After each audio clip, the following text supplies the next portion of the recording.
Hi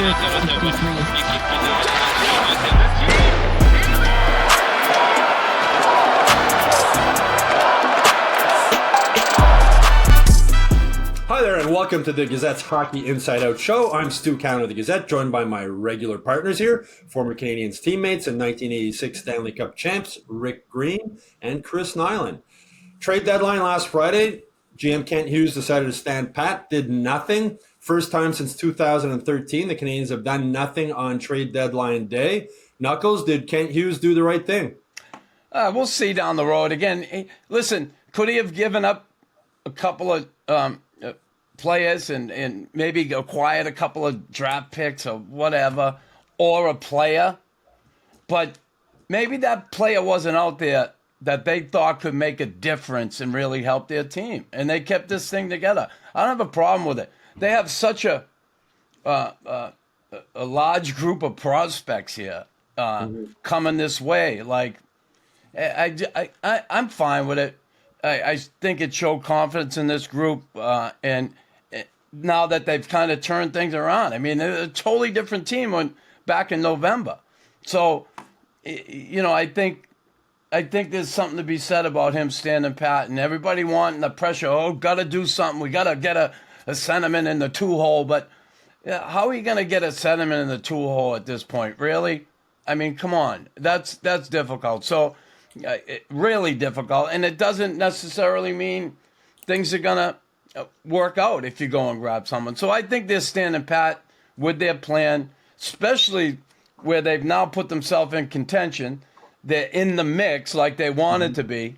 So they're like, why should we make a move? We're in the mix without having done anything. And yeah, Doc got hurt, but listen, they're filling that void. We saw it last night with a big win last night in Vancouver. Yeah, Rick, were you surprised when he did nothing? No, not really. I think probably like a lot of teams, there was a lot of conversations that were going on that time of year, and Ken Hughes probably entertained a number of possible options. But I think the bottom line out of all this, he was quite happy with the group that he has, and even if there were some players in discussion of possible moves, I don't think they were going to be ones that were going to have an immediate impact on the playoff push, if you will. And even more importantly, disrupting their plan, as in the long-term plan to bring a guy in on a short-term fix. So I think really the key here is he had a good feeling. He had good vibes from his group. I'm sure there's discussions that were going on. And he felt confident that the group that he had was going to continue to work hard. And we're seeing some good results, and good for them, because there is always that unsettled feeling in the dressing room. Nuck knows it too, that that time of year is one of your guys that you like, that you think brings more to the team than the management does. It didn't happen, and they're off to the races in the final stretch. Like Greeny, you remember how devastated you were when I got traded, right? You got traded? Oh yeah, that's right. Yeah. I didn't. I was going to miss the guy that was going to come and clean my kitchen up, in the playoff times with all the dirty dishes. I think a lot of it, though, had to do with Kent Hughes keeping his word, because he met with the players before the season in Tremblant, and the goal was to be in the mix. And he said, if you guys are in the mix at the trade deadline, we're going to help you. And it seemed to be, Nick Suzuki spoke with him during the break, the Four Nations face-off break, and said, please keep the team together. They were 1-7-1 in their last 9 games, and Hughes said to Suzuki, go out and start winning games then. It's on your shoulders. And Nick Suzuki took it on his shoulders and carried them through. And, if they end up losing Dvorak, Savard, and Armia as free agents, people say, oh, they'll get nothing in return. But it opens up $11.3 million in salary cap space that they can use this summer to try and get a second-line center. Knuckles, just how much does that mean in the locker room, having a GM who's honest with his players the way he seems to be? Yeah, listen, here's a guy, he's worked both sides of it, right? He was an agent. So he's in touch with that other side, too. And I think that's huge for Ken Hughes, and certainly keeping his word to the team. I think having a GM that's honest like that, and we had one in Serge. Serge Savard was awesome. Serge was good with players. I remember he and talking to Brian Strulin when it was time to move on, Ryan Walter. Serge had them up and talked with them. And, where do you want to go? Is there, I'm going to make the best deal for the team, but, he was like that. And Serge with me even. Like, when he traded me, he sent me to St. Louis, and I said, Serge, I don't want to go there. I want to go back east. I want to stay close to home, And he said, well, where? I said, Boston. And he said, no, I can't do that. I can't do that. And I said, how's New York then? And he got it done.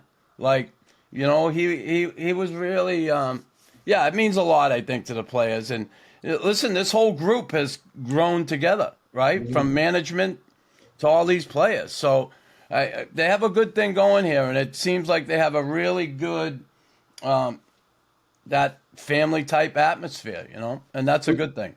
Even you look at the way he handled Jeff Petrie and guys like that, right? When it was a class. I mean, a little different than Marc Bergevin. If you want loyalty, buy a dog. That line that he had. What were you going to say there, Rick? Yeah, I said, he runs the business. He does the number crunching, and these things have to add up on the management side. And when you look at maybe those players going away, freeing up some of that cap space. He knows very well that there's some guys in the the organization that'll maybe fill those voids, and that's probably the bottom line decision on what was going on was, hey, if we lose those guys, we lose them. We're going to be okay. We're going to have somebody that's going to be given the opportunity to step up and fill that void and free up the money. Yeah, and if all you were going to get were second, third, or fourth round draft picks for those guys, they have a ton of those already, right? And instead of giving up a prospects or a first round pick to try and get a second line center to maybe get in the playoffs, in the summer they'll have more. They'll have that cap room I mentioned, and they'll maybe some other players available too. I know, Knuckles, you've been saying most of the way along you don't expect this team to make the playoffs. The win over Vancouver is just huge. Does that change your mind at all? Getting within 2 points of the wild card spot with that win? Yeah, no, I can't go back on what I said. I didn't think from the beginning of the year. I'm not going to go, all of a sudden they're playing good. I still think they're going to have a tough time to make it. I would like them to prove me wrong. I hope they do. But boy, it's a tough road down the end. You look at, Seattle tonight, Florida Saturday night. Then next week, Ottawa. It's going to be a huge game, right? The Islanders, the Avalanche. Then you got St. Louis, Philly, Carolina on the road. So, man, you can't afford to lose a couple games. They got to really, they can afford maybe the rest of the way 4 losses to be really in that mix, I would think. And that's a tall task. Again, I hope they do it. Well, after the win over Vancouver, they've jumped a few teams since the Four Nations break. Columbus is the second spot with 70 points. Then you have Montreal with 68. New York was 68. Boston was 68. Detroit was 66. So as you said, Knuckles, not going to be easy. But Rick, you think they can do it? The way they're playing right now, there's good chance. Yes, there's guys ahead of them. Yes, there's some tough games happening, but they're going to have to play almost a perfect game. But if you look at the last 5 games, they've given up 11 goals against, understanding that as a group, when they play as a group and defend, and they can have success. And noting the game last night, especially, I was impressed with the effort they were, making on the offensive side and on the defensive side. By the time you looked one way, you looked back the other way, those guys, 5 guys, were all in sync, coming back into the zone and committed and ready to compete. And, they gave us a taste of this earlier on in the season when they did get their streak going. And they've come back to that. They're playing with a lot of confidence. They enjoy each other, and they're really pushing to see how far they can take this. And I'm quite sure there's a really good feeling in that room. You can see it. And, without the obvious, with their first line, just so impressive with what they bring each and every night. Nick Suzuki, this guy is just, he makes magic happen every time he's on the ice. He just continues to impress me. And, Caulfield and Slaver, these guys are doing the job and responding to the challenge that was given to them earlier, after the Four Nations. So, hey, listen, let's stay tuned, because they're going to make it really, really interesting, and the future is in their hands from the standpoint they can do some good things, and they can make things really, really Okay, tough. Rick, are they going to make it? I think they're going to sneak in like you after 11. Only 11? Well, the first line has been carrying them, and Suzuki said that before the break he wasn't happy with the way he was playing or his line was playing, and he spoke with his line mates, and they've obviously picked it up. But one line trying to carry you, Knuckles, it's going to be hard. I mean, that second line, what did they do with that number 2 center spot the rest of the season? Did they just keep Alex Newhook there, I guess? Well, last night he played pretty well. He had 4 shots on net. He was jumping. He really played a decent game, Alex. He had hits, everything. Like, he was involved. He's got to do that consistently. Now, is that going to translate into scoring goals and giving you that secondary scoring? We got to wait and see. And what are you going to do? You're going to put somebody else in that hole. If it's not working, then you got to switch it up. I mean, what can they do? Yeah. Go get a center from Laval. I think they're better off keeping him in the middle than grabbing somebody from down there right now. So, yeah, it's going to be they're going to have to scratch, dig, and claw for every inch, and you deal with it. Well, they called up Joshua Roy. He looked a little lost, I thought, against Vancouver. That's a tough thing, flying across the country and time change and everything else and playing like that. But, Rick, how do you see this playing out with the other lines? Well, I mean, Newhook stepped in there and was engaged right off the get-go. And, I had concerns, over the course of the year. He was in the game. He was out of the game. Why is he not really committed? But, he's a talented guy. He's shown, as of last night, I think some good things as far as, like, he was hitting guys and really competing hard and trying to push his best game. And he probably likes the fact that they put him there, and he's going to take full advantage of the opportunity, and showed a lot of positive, and hats off to him. Now he just has to continue to do it. Well, he knows that spot's open, right? It's up to him now to show that he can play that role. And, Marty St. Louis spoke in this season about how he's now using his speed, not just on offense, but also on defense coming back. And on defense, Rick, I really was impressed by Matheson and Carrier against Vancouver. And it's hard to believe that Kent Hughes was able to get Carrier for Justin Barron. Like, what do you like about this guy as a defenseman? He just seems so steady out there.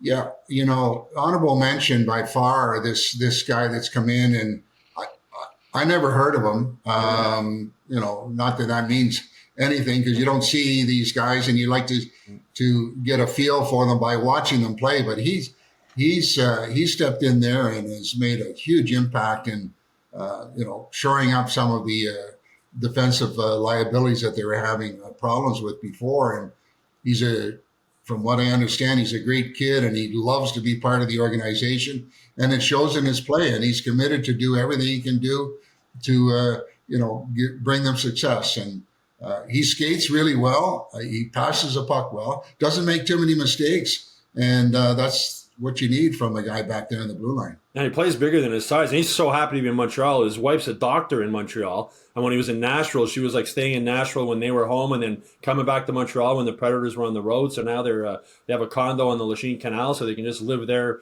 year round now, which is really nice. Knuckles, these West Coast trips, you guys both did them as a player.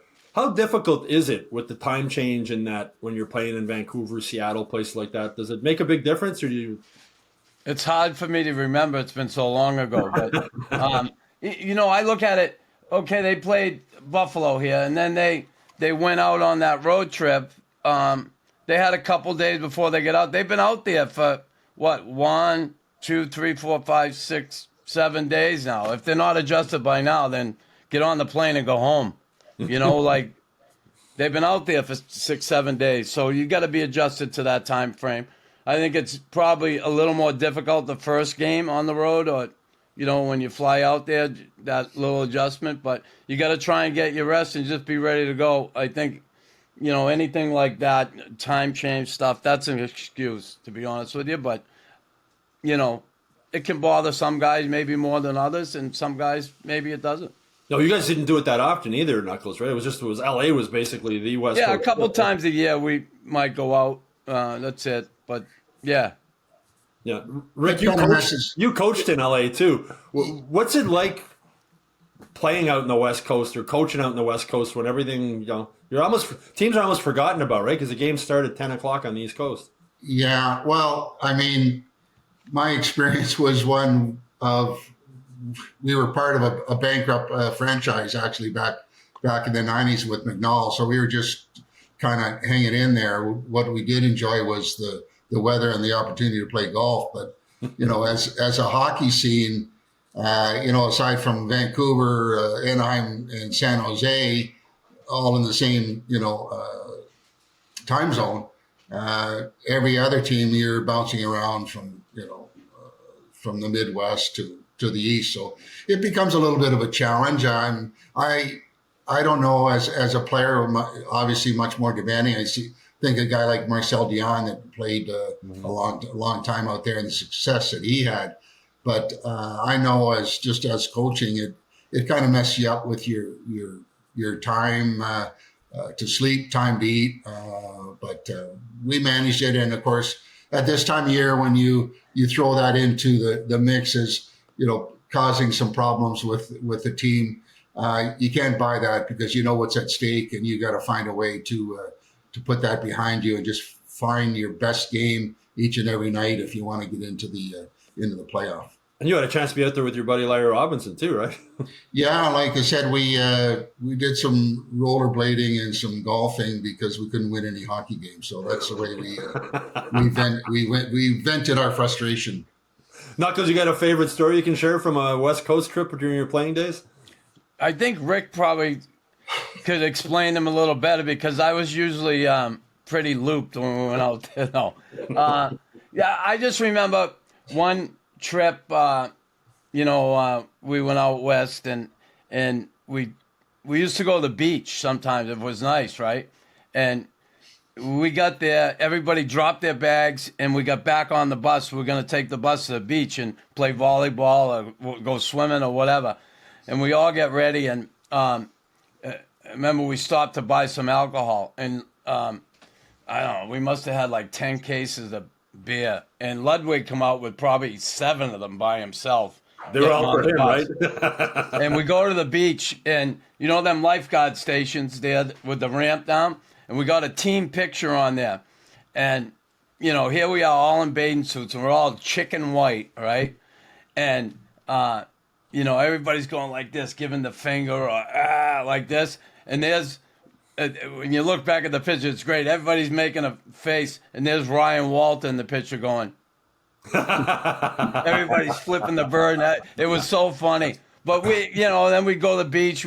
Then we get in the hot tub back at the Marriott. And God, the sponge that had to be in that hot tub, it looked clean, but you had like 20 hockey players in there drinking beer. And, some of them are too lazy to get out, so they just piss in the hot tub. But we had some good times, great times. Oh, that's funny. I think there was a hot tub story with, was it Claude Lemieux that somebody threw his equipment in the hot tub at one point? Yeah, I don't know. I remember he pissed on the rocks in the sauna. Oh, I remember you telling me. Yeah. But that didn't go over well. No, it didn't. He got sent down. Well, on that note, that's it for this week's Hockey Inside Out show. We'll be back with a new show next week. You can also look for our 3 bonus episodes coming up over the next few days. In the meantime, please make sure you like and subscribe to the Hockey Inside Out YouTube channel. Go to MontrealGazette.com/newsletters to sign up for the Hockey Inside Out newsletter. And of course, go to HockeyInsideOut.com where you'll get all the latest Canadiens news every day. And please leave your comments below on the show. We always like to know what you think about it.